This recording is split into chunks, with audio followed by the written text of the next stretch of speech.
เออนี่ซอสอยู่นี่ซอสอยู่นี่พี่อะไรตายอุ้ยเยอะเลยเอาทำได้สิมัดต่อเจ้าตัดใจจดล่าใครยังใจไอ้ประหารเลยติหาระเฮ้ยยุ่งจดได้ไปนี่cáiจดยังtừแบบใส่tốtยังเลย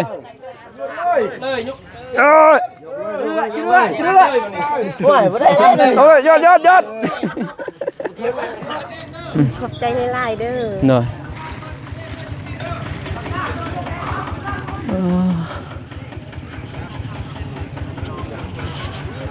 ขอ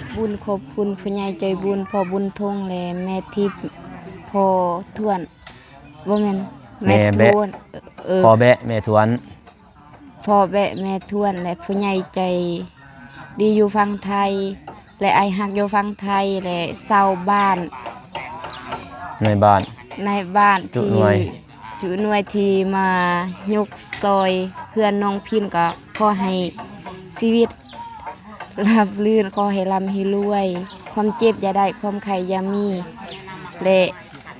FC ผู้ใหญ่ใจบุญนำเด้อที่ให้กำลังใจและติดตามมาตลอดและบ่าวน้องเบามิกเบาทรายบุษบาเอื้อโนนาและเบาเตียงและเบาเจ็บ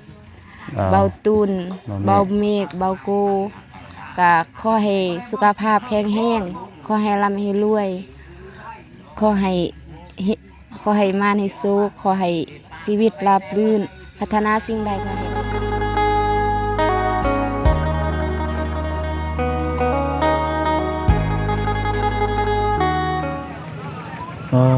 เป็นยังไงเนาะจำตีมันจังหุงแจกมาแล้วบาท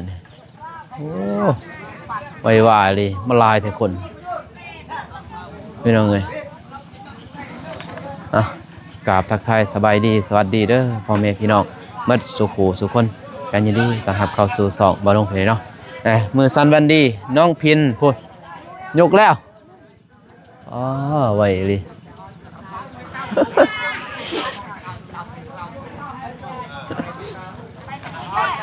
เอาบริมัดบ่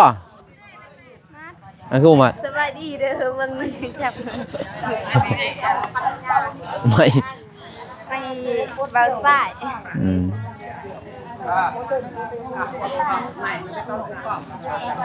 เอานับแต่พุ่นดิ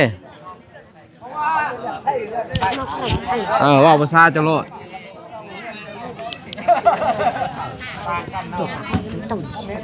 มัดเบาเลยตี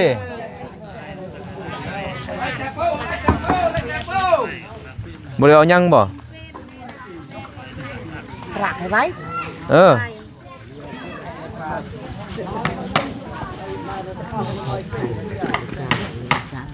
ลองแห้งบ้านปลาเป็นการเตะอะไรกระตึกเตะมันบ่ถึงมันชันโพดเหตุชันโพดได้อยู่เจ้านักอันนั้นเป็นนักที่ทางนี้ดีได้โดยทางมีดีได้ให้คำให้คุณเอา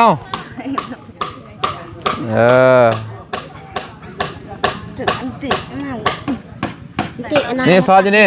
พี่อะไรตายอุ้ยเยอะเลยเอา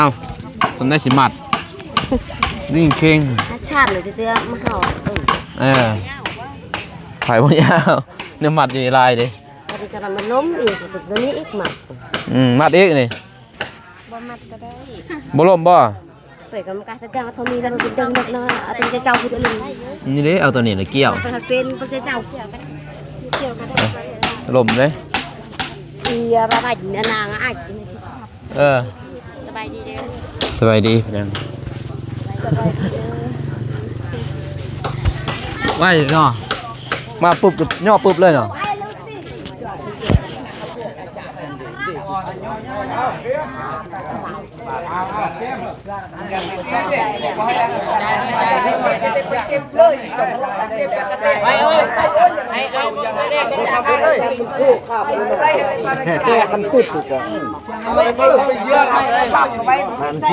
ไปปรันกลางให้ต้อง ไป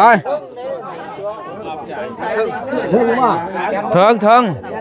ก็ห้าไม่ในซอกในถึงเลย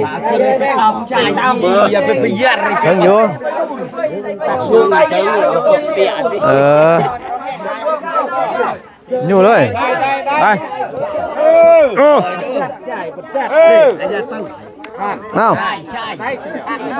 เดี๋ยวได้ เว้นก็ใส่เลย เย้พา ไปย่อยอีกไปเยอะ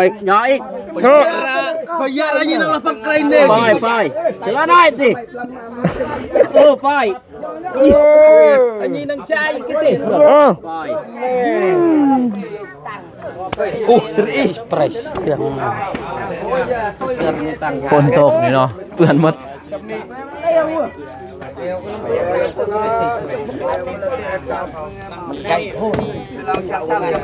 โอ้สูงเลยฮะ มาเห็นลูกน้องคุณโย โมเห็นบ่อยู่นี่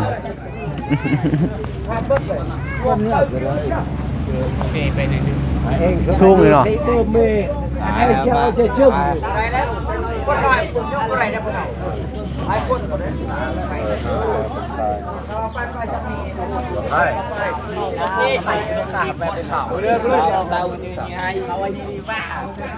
ไปเอาเกี้ยง1 2 3จับเศร้าจะนั้นไม่สิทอนออกกัน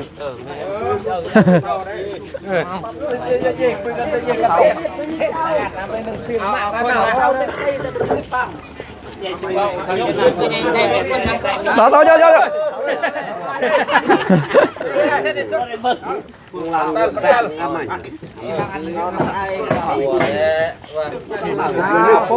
ย่อไปย่อ เนาะ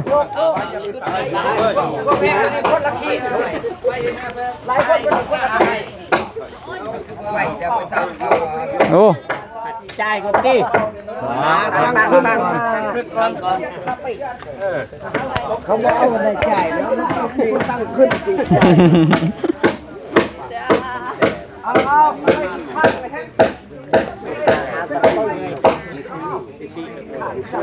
หลายคนจะได้ยกน้ำหนักประมาณอยู่คนละ2 ขีด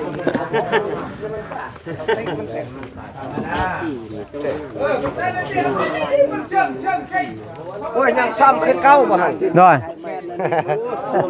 เจ้าบ่ได้ดอก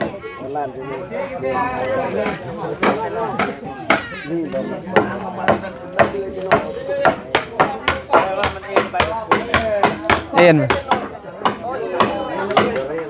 ลมไปทางฝนได้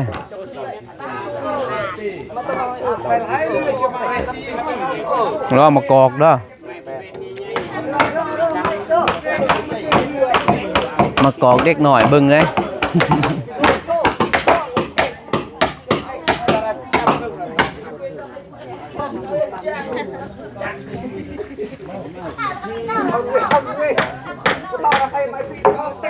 ยังพูนแห่งโหดได้ผลยินบ่พูนแห่งโหดได้ผล กล้องจานแล้ว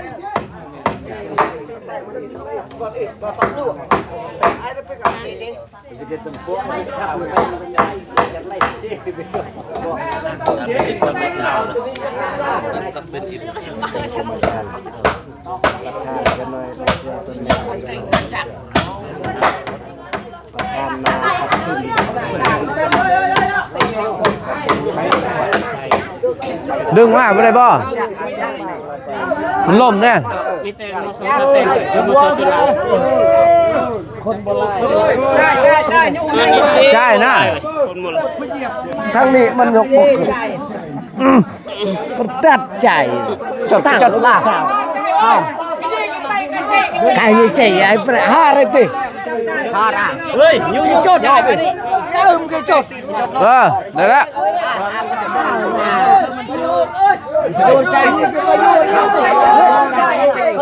ยังโยกกลางเข้าใจปั่นกันปั๊บมักสิบถ้าบรทึกบ่บอยเอาเริ่มจะเสร็จ โอ้แต่มันบ่จ้ำเลย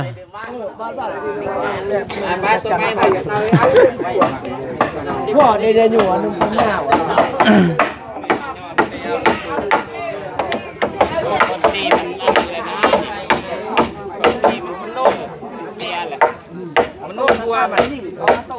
โน่เป็นหัวหน้า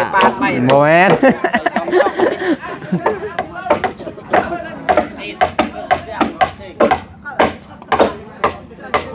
เขาเดี่ยวเนาะ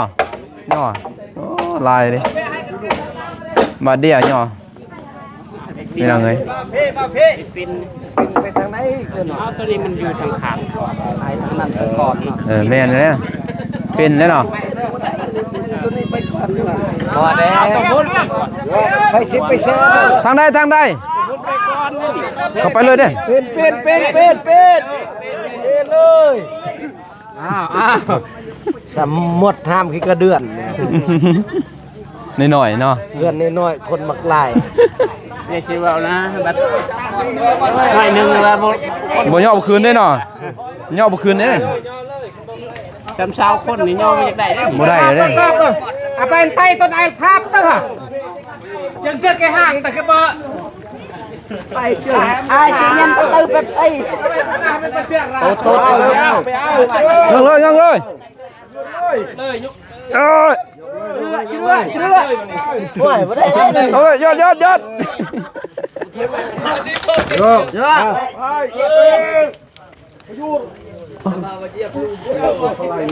ใส่แอนเลยเด้อครึ่งได้เอาอย่าเลยไปตะแก่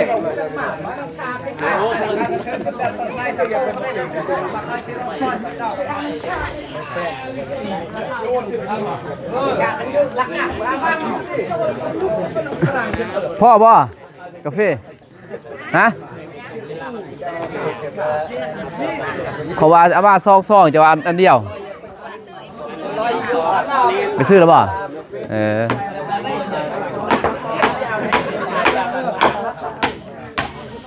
ทรงกับขาบพี่น้องเอ้ยฟังได้เตะปากกันได้ไหมจบไปอ่ะไม่ใช่แป้นต่อได้ตัดโคต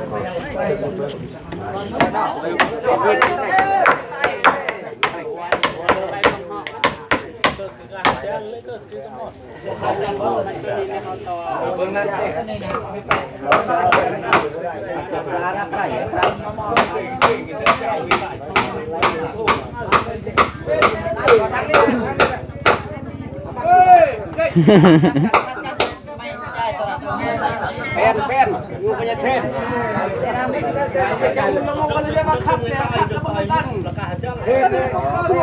สลับไปเลย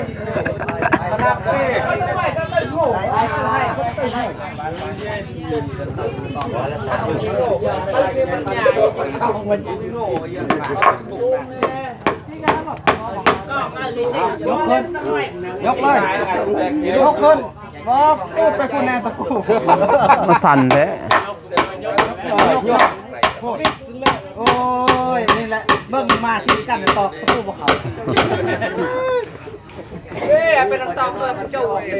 ได้มาสิกันคล่ำเป็นตาหล่อเอายังรับตาเนาะเอาแล้วตาก่อนย้ายไปจู้เอางั้น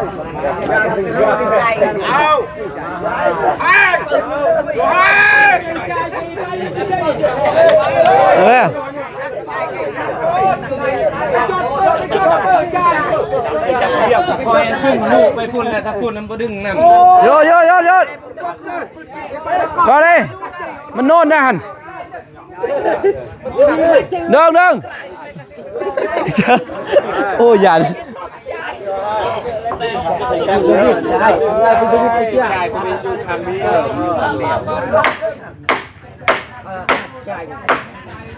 ตอกจำไปเป็นยังจ่ายตะยานมันคาดอันนี้เนี่ยหมูตอกเบื้องนอกหมดเบื้องในหมดเนาะมันสลับไปย่อมาดิได้เลยเอาเด้อ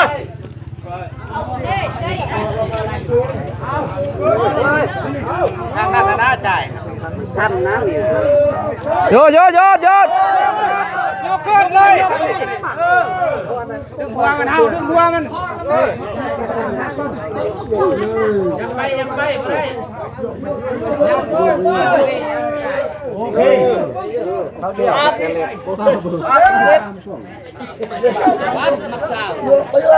อยู่กลางปั๊บโอ๊ต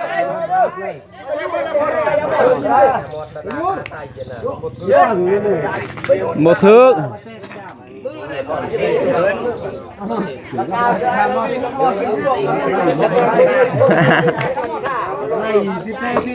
ดึงพี่น้องเอ้ยซื้อศีลหมู2 โลบ่น้องกระเพราสิเมื่อไปเซ่แม่เฒ่าบ่สบายขอบใจหลายๆเด้อหน่อย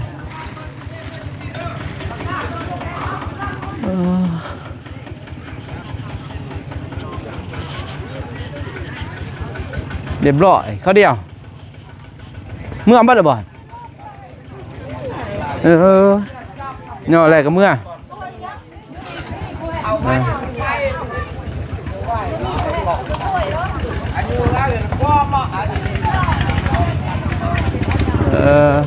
กลับบ่ไปประจำการสอบทิศเรียบร้อยเป็นยังไงเนาะเขาเดียว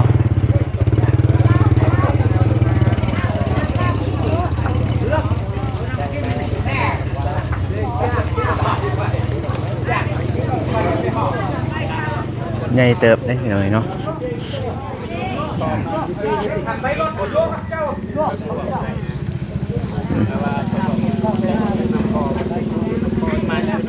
มืดเลยเป็นยังไงเนาะ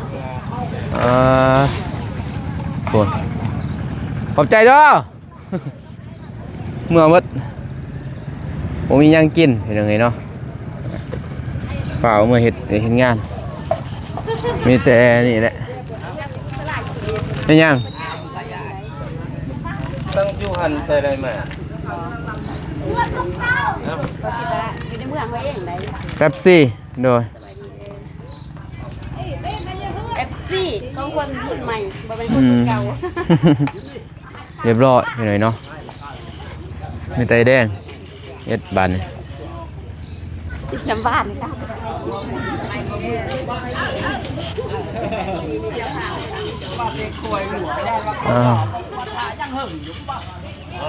สร้างกันนี่ก็ทันมา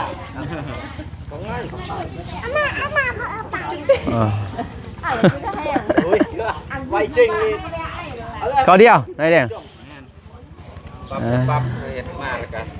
สบายเจ้าของเด้อผมบ้านก็มานำมาเบิ่งงานเลย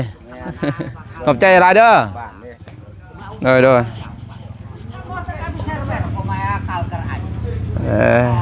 พอบ้านเพิ่นสามัคคีเนาะเพิ่นก็มาซอยหลายลินายแดงเนาะโมเมนต์ได้บ่50 40คนได้เด้ไล่กลัวเพื่อนน้องจัทนายน้องพินจับบ่จนบ่เป็นเขามาน้องก็ได้จับหน่อยนึงเห็นไหม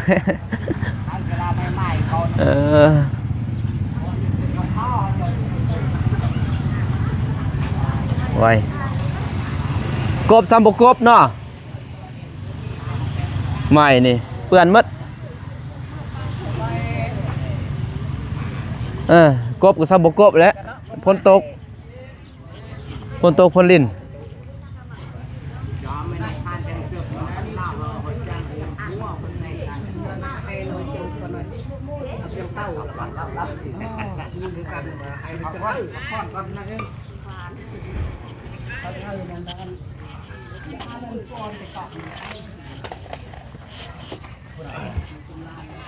ฝนตกมันแห้งได้ว่านี่เปื้อนหมด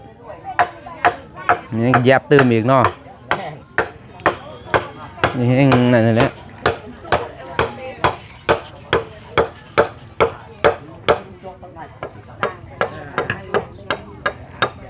ใหญ่เติบเลยพี่น้องเนาะ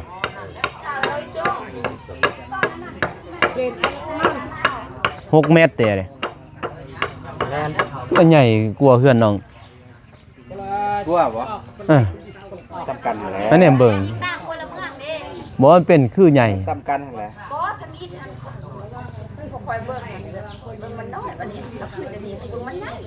เออ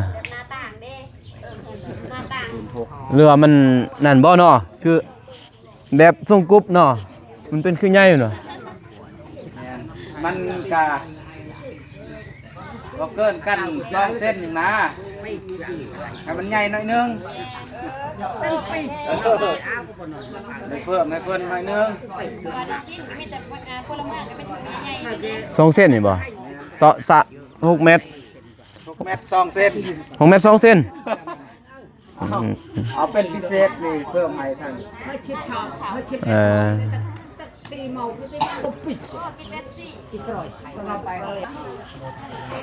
มันหนึ่งดน หรือว่าสด ปันโลดเอามาประมาณ ลองได้เลยขำแล้วบ่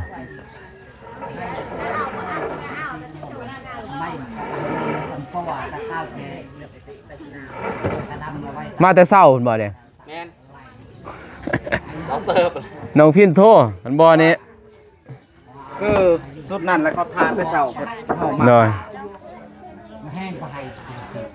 เอาข้างนั้นเข้าก้อนบ่ เออตัวนี้ทรายเพิ่นเนาะทรายจัตนาเพิ่นแล้วก็แฮเพิ่นเนาะบ่าวนุ่งสั่งบ้านนี่แล้วก็บล็อกเศษเทือนครัวน้องจันทนา แต่ว่ายังสิซื้อปูนมาอีกเนาะแต่ว่าน้องมื้อนี้สิเข้าไปนั่นก่อนเมื่อปากเซ่ก่อนเนาะไม่ยังใส่น้ำบ่ใส่น้ำรถไฟ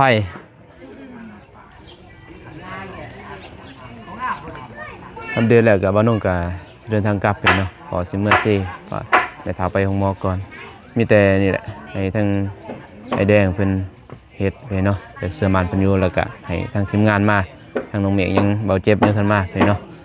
พอเบานุ่งสิเข้ามาก่อนพอผ่าเอาเลยแล้วเพิ่งเพิ่นก็ย่อแต่เสาแน่นะตาบ่มาแต่เสาก็บ่ทันเพราะเพิ่นก็พาไปแบบไปงานหมู่บ้านเพิ่นก็สามัคคีไปเนาะเพิ่นก็ เฮ็ดแล้วเพิ่นก็กลับมานะพี่น้องเอ้ยเนาะ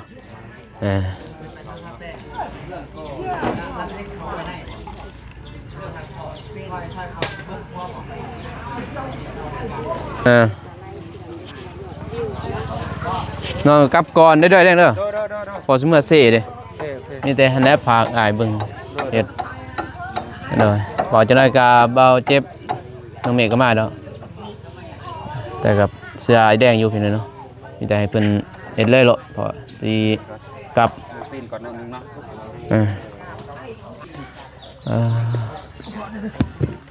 มีแต่ว่าทางอ้ายมุ่งนั้นปูแป้นตัวนี้แล้วก็เฮ็ดเป็นครัวน้องจันทนาเลยเพราะว่าตัวนี้บ่มีงบนะพี่น้องเนาะแล้วก็ปูแป้นแล้วก็สังกะสีนี่มันมีงบโดยฮะ บ่ได้มุ่งบ่นี่ บ่ทันมีเด้สังกะสีมีแต่อ้ายปูแล้วก็ไปเฮ็ดนั่นเลยถ้ามีมาเติมตัวนี้อีก เลย สลับไปสลับมาแล้วถ้ามีแล้วก็มาเฮ็ดตัวนี้อีก แต่สำคัญอย่างมุ่งนั่นแหล้วก่อน แม่ก็น้ำนี่ก็ช่วงพ่น เนาะที่ได้ปูแล้วก็ตีขาวไว้จบแล้วก็ถ้ามีงบจะจังมุ่งแล้วก็มีก็อาไปเฮ็ดห้องเครื่องครัวน้องชัฒนาเพราะว่างบก็มีแล้วเพิ่นน่ะตัวใดมีแต่มืออื่นทางน้องสิซื้อปูนมาไว้เนาะซื้อเลยบ่ปูน พ่นบ่รู้ขนาดพูดเนาะทำว่ามันก็ เพราะว่าผู้หนึงปูผู้หนึงก็ตีหยังเนาะก็ไว้ดอกสิซื้อมาไว้ปูนมื้ออื่นไว้หน่อยสิซื้อปูนไว้กับอันนั้นเล็กเพราะว่ามันจะเทเลข10จักเซนเลข10ไอ้แดงเลข10จักเซนเศษเสา เล็ก2พอบ่ 2 เซน เทขึ้นมันก็บ่ได้หนักเนาะอยากให้เป็นเสาซื่อนะหูบหางซื่อแล้วก็คดใส่นั่นเนาะคือเจ้าใส่ระแนงเอาตัวนี้ด้วยไม้สละ โด ตอกใส่เลยถ้าบ่พอซื้อไม้สลัมมาใส่เพราะพระอาจารย์เพิ่นให้ใส่ไม้สละพองบหันค่าสร้างหันก็6 ล้านพี่เนาะไอ้แดงว่าทางพระอาจารย์เพิ่นก็รับ6 ล้านพอต่อเติมอยู่เทิงนี่เด้กันว่าซ้ำห้องเพิ่นก็เอา5 ล้านไอ้แดงว่าก็ถือว่าก็ทั้งซอยๆกันนั่นแหละใส่แล้วต้องน้องสิกลับก่อน โด โดยสบายดีเลยโดยมีแต่หาแล้วน้องซื้อแล้วกินสินหมูแหละให้เพิ่นเฮ็ดอยู่เฮ็ดกินเดี๋ยวพ่อสิได้เงยเนาะเรียบร้อยเลยเรือนน้องพินไปหน่อยเนาะ เลย ฟันดีบ่คืนนี่ บ่ เป็นจังได๋ ว่าได้ฟันน่ะอยู่กะฮอด12 โมงแนวออกเครื่องแต่เงิน บ่ กลัว เถือฟันบ่ดีสุดท้ายบ่ได้ฟันแล้วบ่ได้นอน ก็นอนก็ หน่อยเดียว โดยแต่น้อยเดียวแล้วเฮาคนเครื่องแต่เฮือนครัวย่านมื้อนี้บ่ทันเด้เขามายอตอนเช้าเด้ โอ้ตัวย่อขึ้นครัวไปหันบ่ โดยต้องเฮายับเฮือนครัว ผู้เดียวเราแป้งซื้อเลยเนาะ โดย คือว่าต่ำ เขาขุดเด้อยู่เบิ่งพุ่น โอ้ตอนนั้นสูงโอ้ขุดลง โดย จังซั่นแหละเด้อ โดย ทางน้ำเบาสิกลับก่อนเพราะว่าค่าเวียกนั่นแหละมีแต่บางทีเบาสายก็สิมาหลัง โด อัป ย เดตตอนเที่ยงยังแหละถ้าเพิ่นทันก็มีแต่เบาสายก็บ่มิกสิมาแล้วก็ทีมงานสิมาหลังเด้อ โดย นั่นแหละมีแต่พักขอบมขอบใจขอบพระคุณทางชาวบ้านน้ำแน่ทางในบ้านน้ำแน่แต่บ่ โดย ที่มาสดซอยนี่แหละย่อเดือนซานบ้านซองของน้องพินเห็นเนาะมื้อนี้เป็นวันจันทร์ก็ถือเป็นวันดีเห็นเนาะออกไป1 คำวันดีวันงาม โดย ก็ขอให้เจริญรุ่งเรืองนั่นแหละเจ็บเป็นกะสวงให้เศร้าถ้าเจ็บหนักบอกเด้อ โดย ไปซองเห็นเนาะแต่เงินมีบ่มีมาลงกันซ้ำไปกวดนี่ก็สิเอาเงินตอนนั้นแหละแล้วมันมีแล้วก็จึงตื่มใส่เห็นเนาะคันเจ็บในเฮือนบ่แล้วคือเก่าเด้ โดย แม่นบ่ แม่น เฮือนบ่แล้วก็ยาเพียงเนาะแต่ว่าเฮาเจ็บนี่เจ็บถ้าว่าเฮือนแล้วมันยังเจ็บก็คือเก่าบ่ได้นอนเฮือนซ้ำเป็นไงเนาะ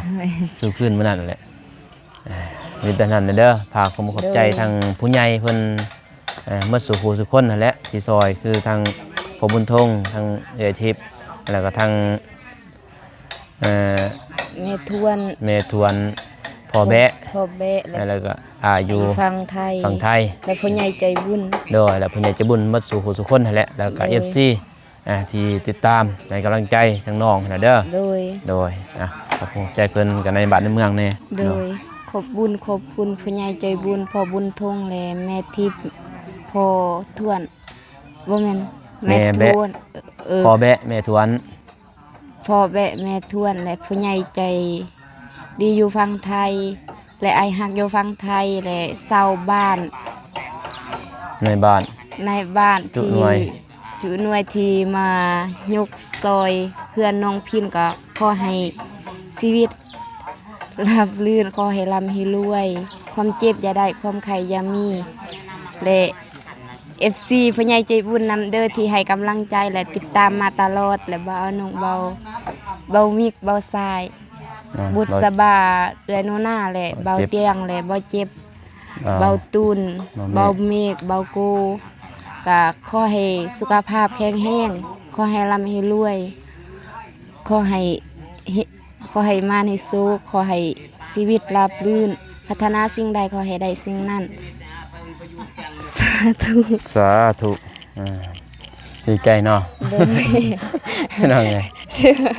บ่โทรหาเบานุ่งแต่5 โมงพุ่นแหละเบานุ่งก็นอนดึกเพราะมันร้อนคืนนี่เนาะ โดย เลยนอนดึกนอนจนพุ่นแหละแล้วก็ตื่นมาแล้วก็เห็นเพิ่นโทร2 สาย 3 สายเนาะเบานุ่งก็ซื้อนั่นแหละซื้อซีนหมู2 โลแล้วก็ซื้อ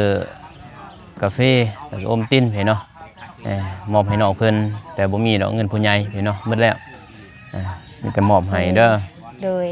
ก็ขอบใจอ้ายหลายๆเด้อ โดยนั่นแหละพี่น้องเอ้ยเนาะมีแต่นี่แหละเฮ็ดอยู่เฮ็ดกินให้ไอ้แดงเพิ่นนั่นแหละแล้วก็ผู้ใดยังอยู่เพิ่นยังซอยก็ย่อพาข้าวพาหน้าให้เพิ่นเด้อ โดย ทางอ้ายก็สิกลับแหละพี่น้องเอ้ยเนาะเพราะว่าสิไปเซก่อน